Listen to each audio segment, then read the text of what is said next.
Hello viewers, இனி நம்ம பார்க்க போறது ஒன் பீஸ் எபிசோட் 896 பார்ட் 1.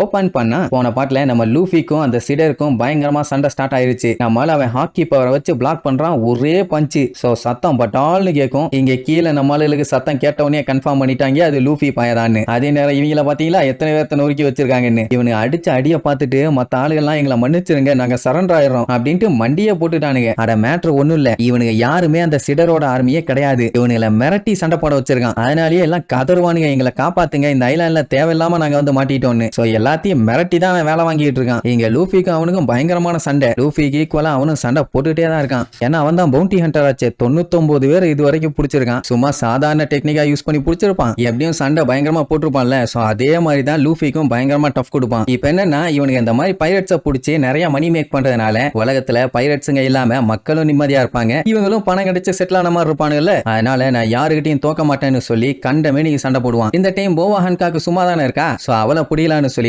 குவாரானா சண்டைக்கு இறங்கிடுவான். அவன் மட்டும் இறங்கினா பரவாயில்லையே, அவன் மொத்த கூட்டத்தோட இறங்குவான். இப்போ நம்ம லூஃபி வந்து க்ளோஸ் காம்பேட், அதனால அவன் பக்கத்துல வந்து தான் சண்டை பண்ணும். ஆனா போவா ஹன்காக் அந்த மாதிரி இல்ல. அதனால அவனுக்கு பிளைங்ல வரும்போதே அம்ப விட்டு எல்லாத்தையும் கல்லாக்கிடுவா. மத்தவங்க எல்லாம் மாட்டிட்டாங்க, அந்த குவாரானா மட்டும் தப்புஸ்டா. என்ன அவனுல மாதிரி சொம்ப பையன் நினைச்சியா? நான் ஒரு ஸ்ட்ராங்கான வாரியர், சக்சஸ்ஃபுல்லான பவுண்டி ஹண்டர் ஆக போறவன். இந்த மாதிரி இந்த சில்ட்ர அட்டாக்ல எல்லாம் நான் சிக்க மாட்டேமாக்கன்னு அங்கேயும் சண்டை, இங்கேயும் பயங்கரமான சண்டை. லூஃபி என்னதான் முக்கு அடிச்சாலும் அந்த அட்டாக் அவன் கேஷுவலா தடுத்து என்னடா அட்டாக் பண்ற, இல்ல என்ன பண்ற, உன் அட்டாக் எல்லாம் 1.5 பில்லியனுக்கு ஒர்த்தே இல்லையே அப்படின்ட்டு நம்ம லூஃபியவே அடிச்சு திருக விடுவான். ஏன் பையன் செகண்ட் கியர் எடுத்து அடிக்காம இருக்கான்னு தெரியல. ஃபர்ஸ்ட் ட்ரை பண்ணி பாப்போம்னு அடிக்கிறான் போல. லூஃபி என்ன அட்டாக் பண்ணாலும் அவன் மேல படவே மாட்டேங்குது. ஏன்னா எஸ்கேப் ஆயிட்டே இருக்கான். ஒரு கட்டத்துல போது பயங்கரமா பிரஷரை யூஸ் பண்ணி வேகமா பஞ்ச் பண்ண வருவான். பையன் பலூன் மாதிரி ஊதுனதுனால வந்து குத்தன ஃபோர்ஸுக்கு திருச்சடிச்சு போய் விழுவான். அதே நேரம் இங்க ஹன்காக் என்னதான் அம்ப வச்சு அட்டாக் பண்ணாலும் அந்த குவாரானாவை எதுவும் பண்ண முடியல. எல்லாத்தையும் தட்டி விட்டுக்கிட்டே இருக்கா. கார்பனேட்டட் வாட்டரை வச்சு ஸ்வாடே ரெடி பண்ணி வச்சிருக்காங்க. சொல்ல போனா அது ஒரு கார்பனேட்டட் ஸ்டீம் ஸ்வாட். இங்க லூஃபி அடிச்சதுல திருச்சு போய் விழுந்தால அவளதான் சொல்லி முட்டுச்சுன்னு பார்த்தா அண்ணா பின்னான்னு போய் விழுந்துமே அவனுக்கு ஒண்ணுமே ஆகல.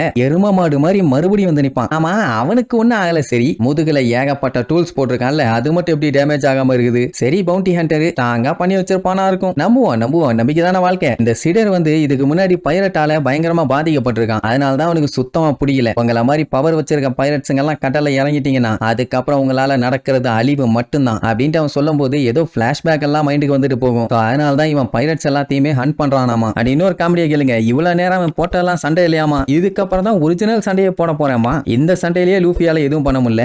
என்ன பண்ண போறான்னு தெரியல காவாலி பையன். இங்க போவா ஹன்காக்கும் பயங்கரமா குவாரானாக்கு டஃப் கொடுக்குறான். ஏனாமா உன்னால ஏதாச்சும் பண்ண முடிஞ்சதான்னு கேட்டா வார்லாடுக்கான எல்லா தகுதியும் அவகிட்ட இருக்குது, அவ கிட்டையே நெருங்க முடியலாம்பா. அந்த டைமுங்கும் போது கரெக்டா நம்ம ஹன்காக்கோட தங்கச்சிங்க அங்க வந்துருவாங்க. வந்தவளுக்கு செம கடுப்பாயி எவ்வளவு தைரியம் இருந்தா எங்க அக்கா மேலேயே கை வைப்பீங்க, வச்ச கையை நொறுக்குன்னு நொறுக்காம விட மாட்டோம் அப்படின்னு கிரீனிஷா திட்டுவாங்க. யாரு வாங்குறா யாரு உதப்படுறான்னு அதையும் பார்த்தலான்னு இவங்க ஒரு சைடு சண்டைக்கு ரெடி ஆகும் போதே திடீர்னு யாரோ ஒருத்தர் பயங்கரமா அட்டாக் பண்ணுவாங்க. அது யாருன்னு பார்த்தா அந்த ஜிஞ்சரு. மொத்த கூட்டமும் இப்ப ஒண்ணு கூடிருச்சு. இவங்க 4 பேர் தான் 400 பேர்த்துக்கு சமமாச்சேன். போவா ஹன்காக் அவ சிஸ்டர்ஸ் கிட்ட யாரையும் விடாதீங்க, எல்லாத்தையும் போட்டு தள்ளுங்கம்பா. உடனே அவங்க 3 பேரும் பயங்கரமா சண்டை போடுவாங்கன்னு பார்த்தா அந்த சிடரி இப்போதைக்கு நம்ம எஸ்கேப் ஆகி ஃபேக்டரிக்கு போயிடலாம்னு சொல்லுவான். ஏன்னு கேட்டா கில்லர் ரிக்கை யூஸ் பண்ண போறானாமா. அதை யூஸ் பண்ணாதான் இவங்களை காலி பண்ண முடியும்னு சொல்லிட்டு அங்க இருந்து 3 பேருமே எஸ்கேப் ஆவாங்களா. ஒன்னு லூஃபியும் மத்தவங்களும் கண்டுப்பா எங்கடா போறீங்க, உங்களை விட மாட்டேன்டான்னு பின்னாடியே வட்டிட்டு போவாங்க. இப்ப என்னன்னா அந்த கியர் அப் பண்றதுக்கு சிடருக்கு கொஞ்சம் டைம் ஆகும். அது வரைக்கும் நம்ம ஆளுகளை ஹோல்டு பண்ணணும். அந்த வேலையை குவாரானாவும் ஜிஞ்சரும் பண்ண போறாங்க. இப்ப அந்த சிடரை மட்டும் ஃபாலோ பண்ணி போனாங்கன்னா கண்டிப்பா இவங்களுக்கு கோலா கிடைக்கும். அதனால அவனை சேஸ் பண்ணி போலான்னு சொல்லிட்டு